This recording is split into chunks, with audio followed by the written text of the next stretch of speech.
Bonjour à tous et à toutes et bienvenue sur le bon MJ. Je suis fou de rage, j'avais commencé à vous faire un cycle 3000, vous connaissez un peu les bails, et en fait j'avais pas lancé l'enregistrement. Regardez tout ce que j'ai blablaté. Vous vous doutez bien que ça fait des heures que je parle déjà devant ma caméra. Bon, on dira que au moins ça me permettra d'aller un peu plus droit au but dans ce deuxième enregistrement. Donc on est sur une vidéo de type cycle 3000, et comme vous le savez, le cycle 3000 c'est un truc qu'on prend un peu de recul et on réfléchit un peu sur la pratique du jeu de rôle ou sur des trucs passés, etc. En fait, c'est une sorte d'énorme fourre-tout. Ce que j'aimerais vous proposer, là, c'est les leçons de la campagne Shadow Dark, ou Shadow March plutôt, et de la saison 1. Donc en fait, à l'heure où je vous parle, on est à la veille de la 10e expédition qui signera la fin de la saison 1 de la Shadow March. Moi, je pars en vacances, je vous ai préparé plein de vidéos. Il y en a certaines, ça fait plus d'un mois que je les ai préparées, elles sont toutes prêtes, bien au chaud. Et elles seront là pendant les vacances, pendant 2 semaines. Et à mon retour, je vais lancer, du coup, une saison 2 à la Shadow March, parce que ça m'a bien plu. Je vais prendre dans cette vidéo du recul par rapport à tout ce qui s'est passé dans cette campagne, les trucs qui m'ont plu, trucs qui m'ont moins plu, ça ce sera la première partie. Ensuite, des changements que je suis pas encore sûr d'opérer en fait. Ces changements parce que il y a les vacances justement comme je vous dis qui vont passer entre temps, puis c'est plus des sortes d'essayer de déterminer la direction dans laquelle je veux que ça aille la prochaine fois, quelques mécaniques que j'ai envie de modifier, ce genre de dire là. Donc ça ce sera dans une seconde partie. Donc pour l'instant je vais me contenter de vous lister des trucs que j'ai trouvé positifs et négatifs. Je vais pas noter tout le positif, tout le négatif. C'est plutôt, en fait, c'est pas tellement un listing du positif et du négatif. C'est un listing spécifique à cette campagne de trucs que je trouve différents de mes autres campagnes, parce que là, on est dans un contexte où c'est, je rappelle, pour les abonnés absents, ceux qui suivent pas, au fond de la classe. Parce qu'on est sur une campagne de table ouverte sur Shadow Dark. Il y a 12 joueurs différents. On joue 2 fois par semaine. C'est pas toujours les mêmes gens qui jouent, le même groupe. C'est bac à sable. Enfin voilà, c'est assez différent de ce que je fais d'habitude, où en général, c'est les 4 ou 3 mêmes joueurs qui se retrouvent toutes les semaines ou toutes les 2 semaines dans une histoire beaucoup plus concentrée sur eux, sur leurs personnages, etc. Où il y a une session zéro, où on passe beaucoup de temps à la création de personnages. Là, c'est beaucoup moins ça, donc c'est un paradigme ultra différent de ce que je joue d'habitude. En fait, c'est plus un plus-moins par rapport à ma pratique habituelle, vous voyez. Deuxième chose que j'ai envie de dire juste avant de commencer, et que je rappellerai, parce que je suis sûr qu'il y a des gens qui vont surinterpréter. Et c'est toujours un truc qui m'énerve quand on me surinterprète. Excusez-moi d'être aussi précautionneux, mais c'est pas plus et moins, ça veut pas dire ce type de campagne, vous sachez-le, ça c'est un énorme moins, et donc si vous aimez pas ça, abandonnez l'idée de faire cette campagne, et les plus, ça va forcément marcher pour vous, etc. C'est subjectif, c'est une jauge, c'est pas des...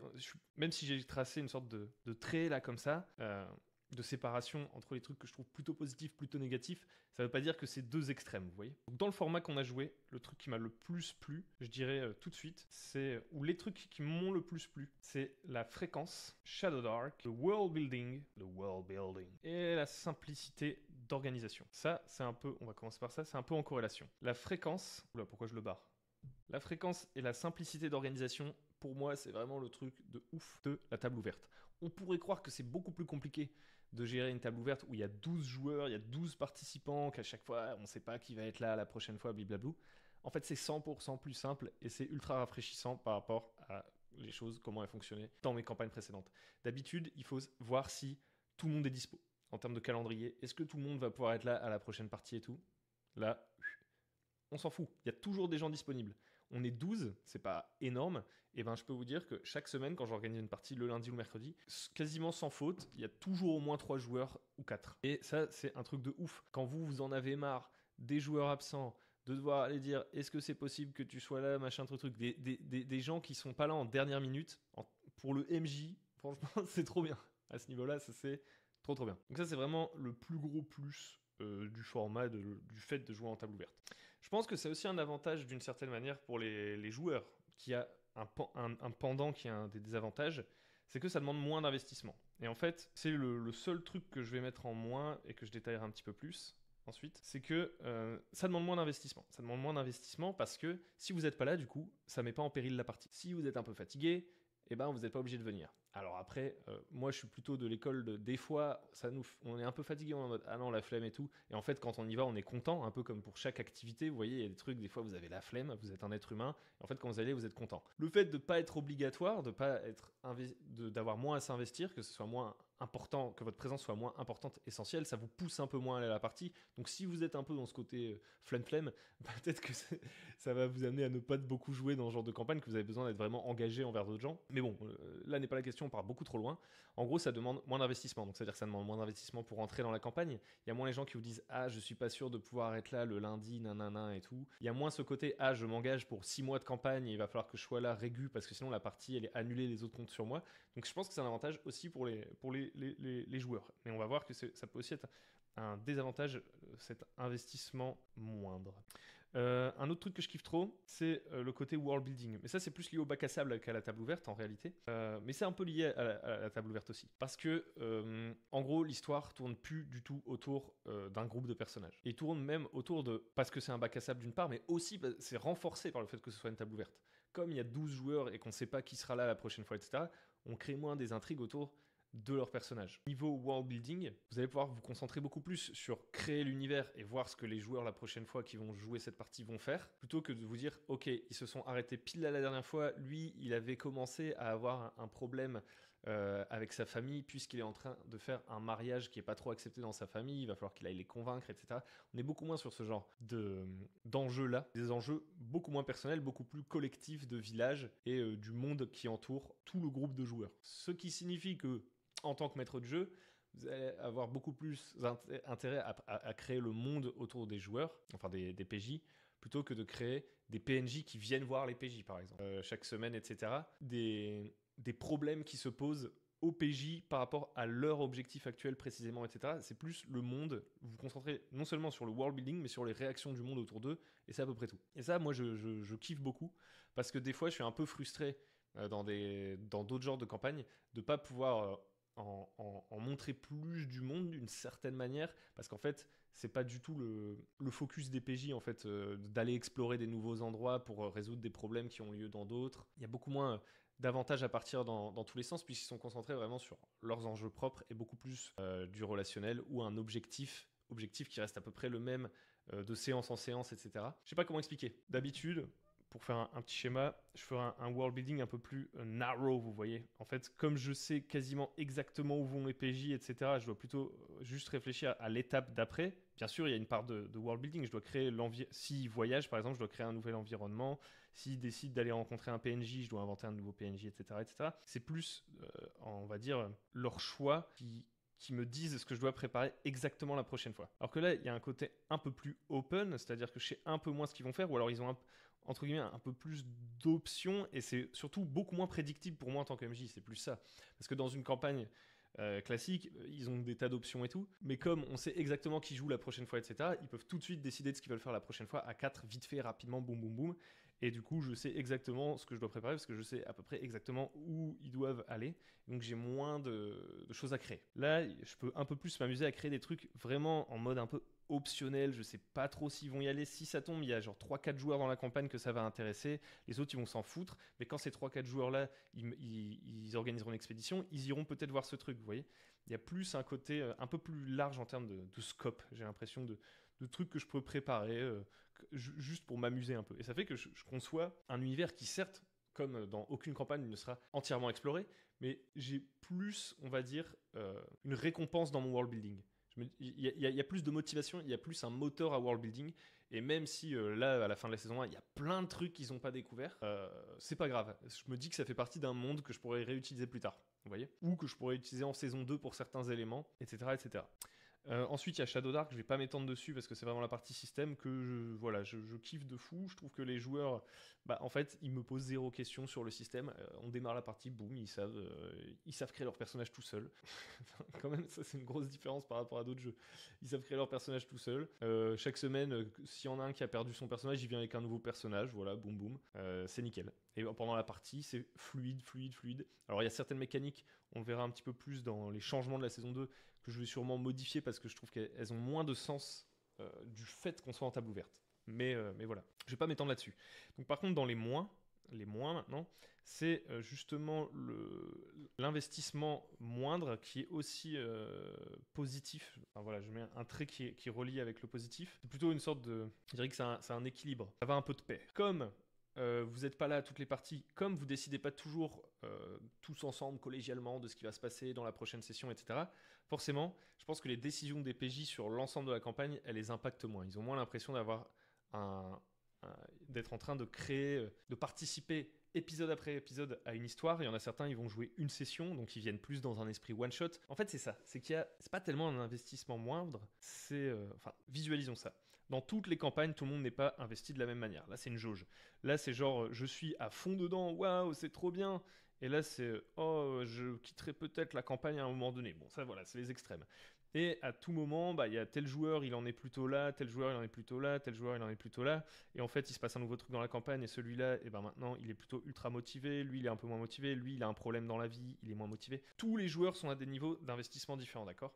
Et en fait, le fait d'avoir toujours les mêmes joueurs, ça permet de plus communiquer là-dessus, de plus s'adapter à ça, on va dire. Et en plus, comme c'est toujours les mêmes joueurs, ils sont plus engagés. Et donc, peu importe, on va dire, leur niveau d'intérêt, ils se sont un peu engagés, et donc si c'est pas des enflures, en général, ils viennent à la partie, et ils font un petit effort, et potentiellement c'est ça qui va leur redonner la flamme, tout ça, tout ça. Là, la campagne, on peut beaucoup plus en sortir et y venir un peu comme on veut, ce qui fait qu'il y a, parmi les 12 participants, il y a des gens qui sont à des niveaux d'engagement complètement différents, qui fluctuent tout comme dans une campagne normale, mais du coup, ça crée des choses un peu étranges. Par exemple, il y a des joueurs, ils ont participé genre à une ou deux expéditions. Je pense qu'il y en a 3 comme ça qui ont fait qu'une ou deux expéditions. Donc eux, on pourrait dire qu'ils sont en mode je suis venu parce que c'est une table ouverte et hop, c'est un petit one shot et hop, je suis là pour ce soir, mais je vais pas m'engager vraiment beaucoup dans la campagne. Ça, on va dire que c'est pas le plus gênant. Parce qu'en général, ces gens-là, ils vont moins s'intéresser aux objectifs à long terme de la campagne et tout. Ils sont juste venus pour kiffer une soirée et tout, et c'est cool. Ensuite, on va avoir des gens, à un moment donné, ils vont être ultra déter. Et vous, ce genre de joueurs ultra déter qui viennent à chaque fois, dans votre fort intérieur, en tant que MJ, vous dites ah, limite, j'ai un peu envie des fois que la campagne, en fait, elle se concentre plus sur eux parce qu'ils sont là souvent, et donc ça permet d'aller un peu plus loin dans certaines intrigues, d'avoir un peu plus de liant dans la campagne. Et donc, c'est assez kiffant. Puis ensuite, vous avez, on va dire, au milieu, des gens qui sont plus ou moins investis à différents degrés, etc., qui viennent, qui partent et qui ratent des infos, etc., etc. Et donc ça crée une dynamique assez spéciale, par exemple, dans, on va dire, le leadership du groupe, c'est-à-dire qu'à des moments, bah, il y a des joueurs, ça fait plusieurs semaines qu'ils sont là, donc ils commencent un peu à fixer des objectifs, et en fait, les autres, ils arrivent et ils suivent un peu les objectifs. Enfin, voilà, ça crée une communication qui est complètement différente et assez difficile à suivre, que j'aurais beaucoup de mal à bien vous analyser là comme ça. Mais c'est sûr que c'est pas exactement comme dans une campagne, on va se retrouver toutes les semaines. Et alors, c'est pas un désavantage. Je rappelle, les moins, c'est vraiment subjectif. C'est vrai que ça peut me manquer un peu. Et le fait que je fasse 2 parties par semaine dans la Shadow March, ça me laisse pas le temps de faire beaucoup plus d'autres parties, si vous voulez. Sinon, ça va devenir relou pour les gens... la personne avec qui je vis tout ça, puisque en plus je fais les vidéos, je fais un live le mardi, je fais déjà full à fond jeu de rôle, full obsessionnel. Donc si je rajoute 2 parties par semaine d'une autre campagne ou je sais pas quoi, c'est mort. Donc grosso modo, moi pour l'instant je me dis entre la chaîne et les parties, il y a deux soirées dans ma semaine à peu près où je vais faire des parties, et ensuite il y a beaucoup de temps qui est consacré à la chaîne, ce qui se passe autour au final de ces parties aussi. Et donc du coup, j'ai le fait de faire 2 parties par semaine de ce même truc, des fois ça me fait un peu regretter de ne pas avoir une autre campagne à côté un peu plus concentré sur les personnages, etc. Après, moi, je sais que je fonctionne un peu en phase. Parce qu'avant de commencer la Shadow March, j'étais en train de commencer une campagne un peu plus character-centered. Et en fait, j'arrivais pas du tout à m'investir dans cette campagne character-centered parce que j'étais déjà en train de me dire « Ah là là, j'ai tellement envie de faire la Shadow March, etc. » Donc tout ça, c'est organique. Je suis pas en train de vous dire « Ah, vraiment, j'ai fait une grosse erreur dans ma vie, etc. » Non, j'ai pas de regret d'avoir fait la Shadow March comme ça. Néanmoins, voilà, je pense... Je réfléchis à trouver soit un moyen de faire une partie plus Character Centered et une partie Shadow March par semaine, ou alors, et je sais pas encore exactement comment, mais c'est un truc qui me travaille, à essayer de créer non pas plus d'investissement dans la campagne Shadow March, en changeant complètement le fonctionnement du système, etc., arrêter la table ouverte, ce genre de truc, mais voilà, à comment mécaniquement ou dans la campagne, et j'ai pas encore vraiment d'idée là-dessus, donc je peux pas trop m'avancer, mais comment je pourrais faire pour que les joueurs soient un peu plus investis dans leur personnage et que y ait un peu plus de relationnel, qu'on s'intéresse un peu plus à des PNJ, etc. Ce qui n'est pas le cœur de la Shadow March, donc c'est un peu contradictoire, vous voyez, c'est un peu des forces opposées.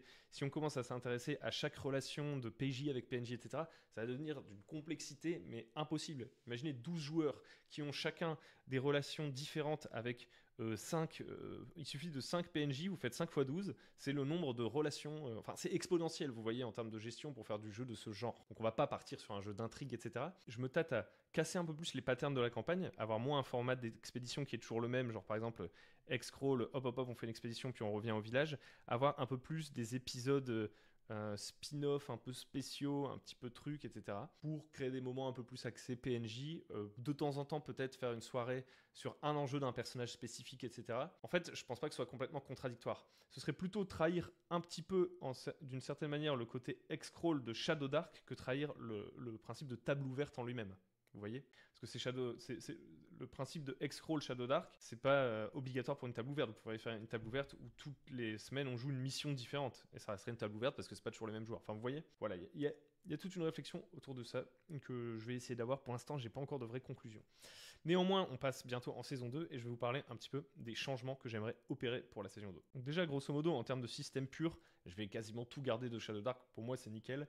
Il y a quelques règles qui sont le X-Crawl. Il y a que le X-Crawl que je pense que je vais modifier. Le X-Crawl, je vais le modifier, mais sinon, Shadow Dark, pour moi, c'est 100% validé là. Pour ce genre de jeu un peu d'aventure et tout, c'est top. Qu'est-ce que je veux Donc, attendez, il faut que je me reconcentre. Il y a le X-Crawl. Le X-Crawl, on le gérera de ce côté-là. Ça, on s'en fout maintenant. Et le deuxième truc, c'est les choix stratégiques. Là, c'est deux éléments qui m'ont pas mal posé question. Et pour lesquels on a eu l'occasion de discuter pas mal avec les joueurs entre les parties, en briefing, débriefing, bidule, machin. Donc c'est pas mal parce qu'ils ont pu donner leurs idées et tout. Néanmoins, c'est moi le point de gravité de la campagne, vu qu'il y a 12 joueurs. À un moment donné, il faut que je fasse le tri. Je peux pas m'adapter parce que chacun aura une vision différente du truc, vous voyez, sur l'ensemble des 12 joueurs, sur comment on pourrait gérer tel ou tel truc. Là, je suis en train d'essayer petit à petit de formaliser ce que je vais faire et je pense que je suis arrivé à quelque chose qui pourrait être assez intéressant, notamment pour le X-Crawl. Pour le choix stratégique, je suis encore un peu dans le doute. Je vais laisser les fameuses vacances qui arrivent. Je vais me laisser ces vacances pour que ça mijote un peu plus. Commençons par le X-Crawl parce que c'est le plus simple. Vous voyez, pour l'instant, mon X-Crawl, je vais pas faire des X parce que je sais pas pourquoi j'arrive pas à dessiner des X. Donc on va faire un quadrillage. Hop, ça c'est un quadrillage. La map, elle était divisée comme ça, en cases avec des environnements. Ici, t'as là le donjon. Ici, t'as un petit village. Ici, t'as une petite forêt. Hop, hop, hop. Et les joueurs, en fait, ils se déplaçaient en quarts. C'est-à-dire que chaque jour, 4 quarts, matin, midi, après-midi, nuit, enfin bref. Donc, par exemple, ils commencent là et ils veulent aller ici. Et ben, pendant le premier quart, ils font une case, une case, une case, une case. Et à chaque quart, moi, je tirais est-ce qu'il y a une rencontre aléatoire? Est-ce qu'il se passe quelque chose de spécial? Donc, en fait, je trouvais que ça avait un effet un peu trop mécanique qui fonctionne pas très bien pour la table ouverte où chaque semaine, c'est des gens différents. Je pense que si on était un peu dans comment expliquer ça? Une sorte de campagne qui serait elle aussi bac à sable, mais plus avec un groupe qui est toujours le même et où on joue beaucoup le voyage, genre un peu la Forbidden Lands ou ce genre de truc, et qu'on faisait des longs voyages, tout ça aurait plus d'impact en termes de gestion et surtout plus d'intérêt. Parce que ce serait le même groupe qui, chaque semaine, avance un peu plus vers un objectif lointain. Et donc la gestion des rations, le fait que de temps en temps, c'est cool, il se passe pas grand-chose parce qu'on est en sûreté, etc. Le fait qu'il y ait des moments un peu plus de passivité, de gestion de la trajectoire qu'on essaie de suivre sur la carte, comment on optimise notre voyage, etc., tout ça, ça prendrait beaucoup plus de sens que dans la table ouverte. Parce que dans la table ouverte, comme vous êtes là pour une soirée et que la fois suivante, vous n'êtes peut-être pas là, déjà, on va moins jouer des longs voyages où la gestion elle va être plus importante et on a besoin d'une expérience plus self-contained. Je sais pas comment expliquer, c'est-à-dire qu'en une seule soirée il faut plus qu'il se passe des trucs vraiment intéressants parce que si ensuite pendant 2 semaines vous jouez pas et que vous êtes tombé là juste à l'épisode où il y a je vais pas dire un ventre mou, il se passe forcément des trucs et tout, mais il n'y a pas vraiment on n'a pas accompli un objectif. Vous voyez, si à la fin de la séance on n'a pas vraiment accompli un objectif, il peut y avoir ce sentiment d'être pas trop tombé le bon jour dans la campagne et que c'est ceux de la prochaine séance qui vont atteindre l'objectif, enfin bref. Donc je pense que ce système, en fait, il est pas foufou pour la table ouverte. Je pense que je vais partir dans un truc qui favorise plus d'événements qui vont se passer et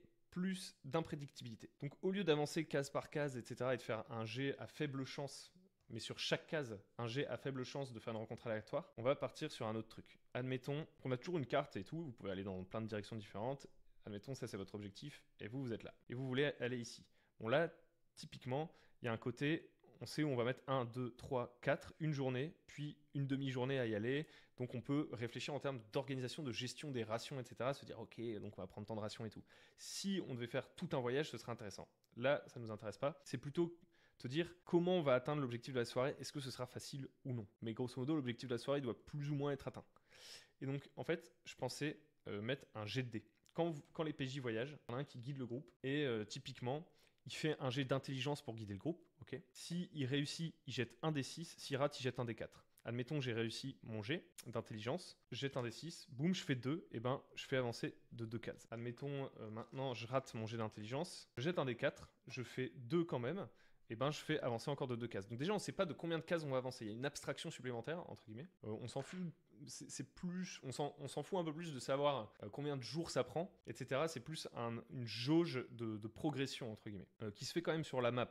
Mais ça rend encore plus abstrait, on va dire, la distance des voyages, la difficulté du terrain qu'on rencontre, etc., etc. Et donc, ça crée plus d'imprédictibilité. Et à chaque jet de progression comme ça, on va jeter un dé avec beaucoup plus de chances qu'il se passe un truc. En fait, c'est même un jet où il se passe forcément un truc. Et pas forcément un truc négatif, pas forcément une rencontre contre 4 gobelins qu'il faut se péta. À chaque fois qu'on fait le jet, déjà, on ne sait pas de combien de cases on va avancer. Par contre, on sait qu'à chaque fois qu'on fait un jet, on a, par exemple, en fonction, à pondérer avec la dangerosité de l'environnement, disons qu'on est dans un environnement standard, je sais pas, peut-être qu'un environnement standard, ça veut dire qu'à chaque fois qu'on progresse sur le X-Scroll, de 6 à 5, il se passe un truc plutôt dangereux, j'en sais rien. De 4 à 3, il se passe un truc dangereux, mais on peut plus facilement le contourner, vous voyez. Il y a plus de distance entre nous et le danger, etc. Pour l'instant, ce système n'est pas complètement formalisé. Je suis même pas sûr que je vais complètement le formaliser. Mais ça vous donne une idée. Et de 2 à 1, c'est un truc plutôt positif. Positif, mais il faut pas... Allez, à la limite, le 1, c'est super positif. C'est genre, on trouve du loot par terre et puis on reprend la route. Ou alors, il y a un beau paysage, on décrit tous ce qu'il y a dans ce beau paysage et boum, on gagne un token de chance. Il se passe toujours un truc. Il n'y a jamais le moment genre, il se passe rien, il se passe rien, il se passe rien, il se passe rien, il se passe rien. Ah, il se passe quelque chose. C'est hop, il se passe quelque chose. Hop, il se passe quelque chose. Et on ne sait pas combien de hop on va devoir faire. Donc il y a quand même un côté un peu, les joueurs qui sont plus forts, par exemple le rôdeur, on pourrait dire, le rôdeur il a une classe de dés supplémentaire, vous voyez. Là on a dit que si on ratait le jet de dés, on avançait d'un D4, et si on réussissait, on avançait d'un D6. Peut-être que le rôdeur, lui, il jette un D6 de base, si c'est lui qui guide le groupe, et un D8 quand il réussit, un D6 quand il rate, parce que c'est une classe plus portée sur le voyage, etc. On peut mécaniser tout ça, donc il peut y avoir quand même un petit peu de stratégie, qui on va prendre dans le groupe cette fois-ci, si on doit faire un long voyage, il nous faudrait vraiment un rôdeur et tout. Et c'est plus imprédictible et il se passe plus de choses. Je pense que ça peut être intéressant pour le format de la Shadow March, pour qu'il se passe toujours quelque chose à la séance de ce soir. Entre les choix stratégiques. Donc là, c'est encore autre chose, et on terminera là-dessus. C'est plus la question de comment on décide ce qu'on va faire à la prochaine expédition. Pour l'instant, c'était un peu le flou, organisez-vous, on va dire. Le problème de ça, c'est que parfois, au début de la séance, on perd 1 heure, entre guillemets, à choisir ce qui va se passer. Même si les gens, ils ont réfléchi sur Discord avant, etc., il y a un côté, quand la partie commence, c'est pas toujours les mêmes joueurs, vous voyez. Là, par exemple, c'était ABCD à la session précédente. Bah, à la fin de la session, ils finissent la session et se disent « Ah, il faut trop qu'on construise un bateau. Il faut qu'on construise un bateau. » Session suivante, les joueurs, c'est A, C, E et F. Et donc A et C, ils disent bah, la dernière fois on s'est dit qu'on pourrait construire un bateau, mais on veut pas trop vous forcer la main, vous avez une idée et tout. Là t'as E, il a joué il y a 4 séances et il se souvient pas des mêmes trucs, il a même pas joué les mêmes parties, il a pas tous les rapports en tête parce que c'est pas non plus un robot. Et il dit ouais en fait moi je pensais plus qu'on pourrait construire une forteresse.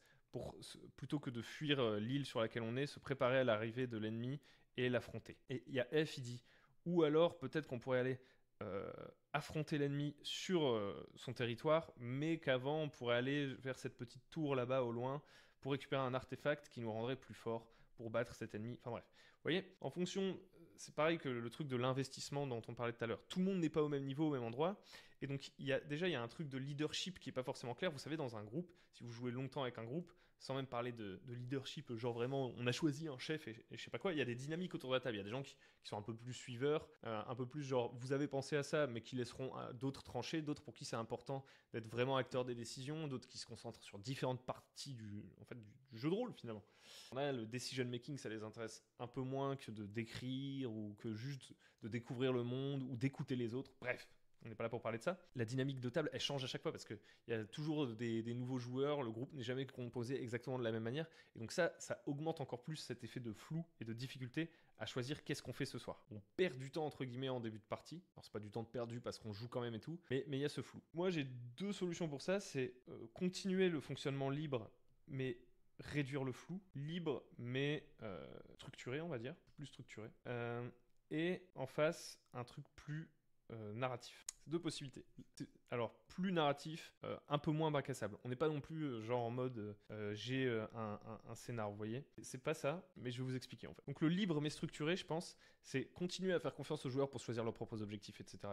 Mais leur donner un peu plus d'éléments pour faire leur choix. Déjà, avoir des horloges visibles. Donc, les horloges, vous savez, dans combien de temps les draws vont attaquer. Combien de temps ça va mettre de construire un bateau.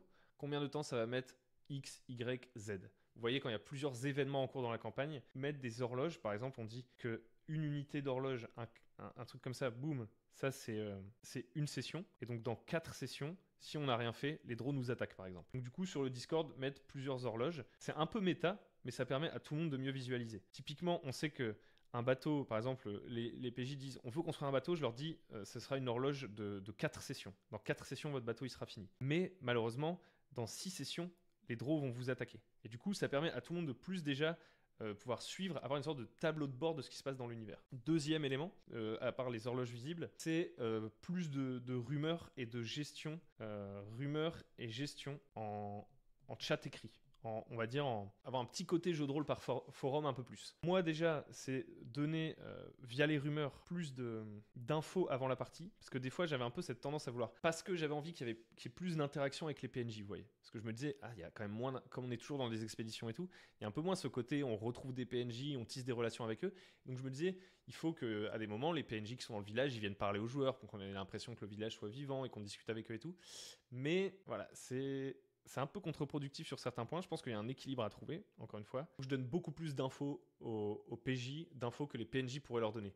Dès que je me dis, ce PNJ, en fait, il connaît plus l'île qu'eux, donc il devrait leur avoir donné déjà plus d'infos. Faut pas que je le fasse pendant la partie. Parce que du coup, ce que ça fait, c'est que il leur manque l'info. Ils commencent à réfléchir sur Discord. Ok, cette session, on va faire ça. Et au début de la session, moi, j'amène un PNJ qui leur amène des nouvelles infos, qui les font reconsidérer leur choix, voire qu'ils peuvent biaiser leur choix. Alors que c'est pas du tout mon objectif, ça, je suis très clair avec eux. Je leur dis même complètement HRP.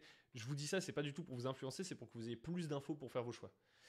Mais peu importe, le cerveau est fait de telle sorte que certains vont quand même mettre la priorité sur ces nouveaux éléments. Et parfois, par exemple, avant la session, ils se disent on va aller vers A. Et au début de la session, moi je vais leur dire il y a PNJ qui vient vous dire qu'il y a B et C qui sont possibles.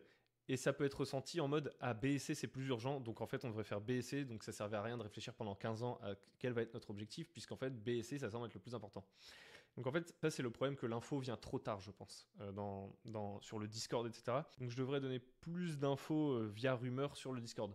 Le problème quand je fais ça, par contre, parce qu'il y a toujours, c'est que des pour et des contre. Hein. Le problème quand je fais ça, c'est que je peux absolument pas être certain que tous les joueurs vont suivre. Vous voyez, que les joueurs vont suivre, et donc il va y avoir encore une fois, une sorte d'inégalité dans l'investissement et dans le fait de suivre les rapports, les infos qui sont constamment mises à jour de la campagne. Et du coup, ça peut créer une sorte de surcharge d'informations aussi pour ceux qui ont un peu plus de mal à justement avoir une vision stratégique en fait. Donc dans ce cas-là, naturellement, peut-être qu'il va y en avoir qui arrivent mieux à suivre ça, qui vont devenir un peu des leaders au niveau des objectifs de session. Est-ce que c'est bien, mal? Moi, en soi, ça me dérange pas dans le fond. Je pense que ça peut être intéressant s'il n'y a pas justement de leader qui se dégage, parce que les gens sont pas assez investis. Ça risque de faire un énorme flop, et moi, me demander beaucoup plus de travail, c'est-à-dire de mettre à l'écrit des tas et des tas d'informations entre les parties, donc il va y avoir un équilibre à trouver. Donc voilà, ça c'est une piste. Ce serait la plus conservatrice, on va dire, c'est ce qui ressemblerait le plus à ce qui se fait actuellement. Ce serait juste mettre davantage d'outils pour le faciliter, on va dire. Et d'un autre côté, il y aurait une approche un peu plus narrative qui consisterait à dire que c'est moi le MJ qui propose des choix. Ce serait pas une campagne, parce que je vous vois venir, oh ce sera plus du tout un bac à sable, oh là là, il n'y aura plus d'agency, etc., etc. Si, bien sûr, je trouve que c'est extrêmement important dans une partie de jeu de rôle. Le but, c'est pas de dire, voilà, la campagne c'est ça, et à la fin, il y a une fin. C'est pas de préparer la campagne comme ça. Je préparais la campagne plus ou moins de la même manière en réalité. C'est plutôt dans la gestion de l'avancée de la campagne.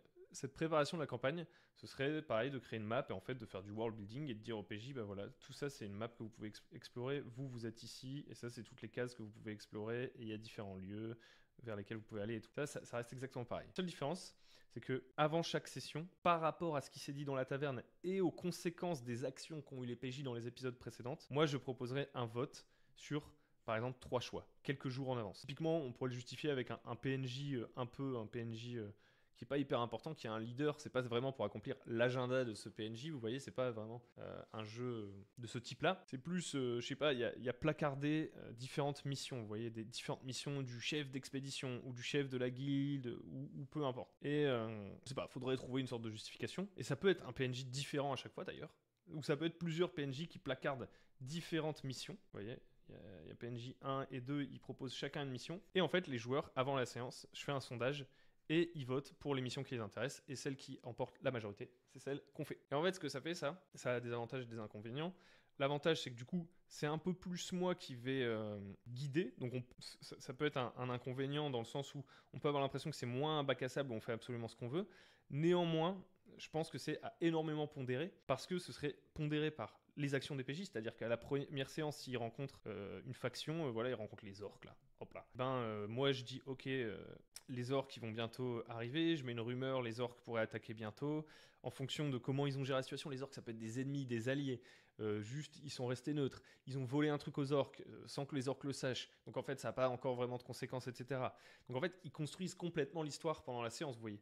C'est juste donner une sorte de pitch de mission en fait, de pitch de mission qui est à chaque fois construit par rapport aux conséquences de la session précédente. En fait ça prendrait plutôt une forme comme ça. Session 1, 3 possibilités par exemple, ils décident de faire celle-là. Moi je réfléchis aux conséquences de ce qui s'est passé ici. Je peux aussi lire sur le Discord, lire avec mes petites lunettes comme ça, qu'est-ce qu'ils écrivent. Ils peuvent aussi parler un peu d'interaction, un peu en mode à l'écrit dans le forum, genre mon personnage songe à ceci, mon personnage aimerait faire cela, mon personnage parle dans le village de X ou de Y. Néanmoins, à la fin, en fait, ils ont pas, n'y a pas de joueur qui a du leadership. Ils peuvent que voter des objectifs que moi je leur propose. Objectifs que je vais créer selon peut-être un narratif. C'est pour ça que j'ai appelé ça un petit peu plus narratif d'ailleurs, parce que ça me permettrait, un des avantages c'est que ça pourrait me permettre de mener la campagne de manière un petit peu plus, de gérer un peu plus les climax, ce genre de truc. Donc c'est un peu moins bac à sable. Néanmoins, tout est basé quand même sur les conséquences de leurs actions en fait. Et aussi ce qu'ils expriment dans la taverne, parce que évidemment, s'il y en a qui disent ah ouais, ce serait trop stylé qu'on aille tous au nord de l'île, il n'est pas impossible, mesdames et messieurs, il n'est pas impossible que dans mon petit Discord, dans les choix que je leur propose, je leur dise comme par hasard il y a une mission vers le nord parce que vous aviez tous l'air chaud, néanmoins il y a aussi cette mission que je peux vous proposer, etc. Et donc du coup ça transformerait plus le truc en une succession de one-shot reliés entre eux et dont les uns et les autres ont des sortes d'impact. Il y a une sorte d'effet d'impact d'un one-shot sur l'autre, sur quel est le monde, comment il change et quelle est la mission du jour. Il y aurait plus ce côté-là, tandis que sur la partie un peu plus conservatrice, mais avec un peu plus d'infos pour prendre les décisions, on resterait plus dans du bac à sable, un peu plus informé, et on verrait bien s'il y a des gens qui prennent le lead, et voilà, on verrait bien si ça permet de gagner un peu de fluidité dans la prise de décision. 2 voies, 2 possibilités. Voilà, je termine ce cycle 3000 ici, parce que sinon ça va être infini, hein, j'ai envie de vous dire. J'ai pas envie de trop m'avancer sur ce que sera la prochaine saison. Je préfère que vous le découvriez avec les rapports d'expédition qui auront lieu pour cette prochaine saison, de manière un peu, voilà, c'est parti, la campagne commence et tout. Je vais m'arrêter là. Mais c'était voilà un moyen pour moi de vous partager tout ce que j'ai appris un peu de toute cette expérience Shadowmarch qui dure depuis 1 mois et demi, un truc comme ça, et qui va durer encore pas mal, je pense. Enfin, je sais même plus vous dire depuis combien de temps ça dure. Et une invitation à vous, lorsque vous avez dans vos campagnes, comme ça un peu un moment où, matériellement parlant, il y a un changement. Il y a un changement de saison, d'arc, d'organisation. Ou alors narrativement parlant, parce que ça peut aussi être un petit peu, on arrive à la fin d'un objectif de la campagne et on veut passer à la suite. Moi là par exemple, c'est un peu une combinaison des deux. C'est en même temps je pars en vacances, donc je vais pas pouvoir animer plus de trucs. En même temps, quasiment tous les enjeux sur l'île sont arrivés à leur paroxysme. Bon, les PJ ont pas... C'était un peu des enjeux qui les dépassaient. Mais ça faisait partie un petit peu aussi... C'était un peu un des postulats de la saison 1, c'est que c'est des gens dans une petite vallée et que pour l'instant ils connaissent pas bien le monde et ils ont pas beaucoup d'outils en main pour réagir, donc c'était un peu apocalyptique on va dire comme saison 1. Mais bref, on arrive à un moment où narrativement ils vont quitter leur île, moi je pars en vacances et tout, et donc c'est le moment de se poser, de voir un petit peu c'est quoi le chapitre suivant. Et vous avez sûrement aussi des moments comme ça, et peut-être que ça peut vous inspirer un peu cette pratique d'essayer de se poser, de réfléchir comme ça à voix haute, d'écrire qu'est-ce qui m'a plu, qu'est-ce qui m'a pas plu, qu'est-ce que je pourrais changer, réfléchir à qu'est-ce qui a fonctionné, qu'est-ce qui n'a pas fonctionné, qu'est-ce que je pourrais tester de nouveau. Ça ne veut pas dire que vous êtes en train d'écrire toute la charte de votre prochaine campagne, mais de commencer déjà à en tracer un petit peu, de visualiser, de la mapper un petit peu, de vous créer une sorte de petite boussole. Voilà, j'espère que cette vidéo vous a plu. N'hésitez pas à liker, à vous abonner, et puis on se retrouve après les vacances. Alors vous allez continuer de me voir parce que j'ai enregistré plein d'épisodes, mais mais moi, je ne serai pas là. On se retrouve après les vacances. Si vous voulez soutenir cette chaîne, si ce que vous voyez ici vous plaît, n'hésitez pas aussi à vous rendre sur Tipeee, partager la vidéo, à faire des petits gestes, 1 euro, un partage, un petit truc. Ça change beaucoup de choses, ne serait-ce que sur un des derniers lives qu'on a fait, le fait que vous mettiez tous des commentaires des commentaires un peu à la con, un peu en mode c'est pour le référencement, bah mine de rien, je crois que ça a fait qu'elle a eu presque un tiers de visibilité de plus que les autres lives, vous voyez. Donc en fait, ça a un impact réel. Ça a un impact réel. Donc si ça vous plaît et que vous voulez avoir un impact réel, Tipeee, des petits commentaires sympathiques, venir sur le Discord, tout ça, ça fait super plaisir. Je vous remercie pour votre attention. J'espère que cette vidéo vous a apporté quelque chose. Et je vous dis à très bientôt sur le bon MJ.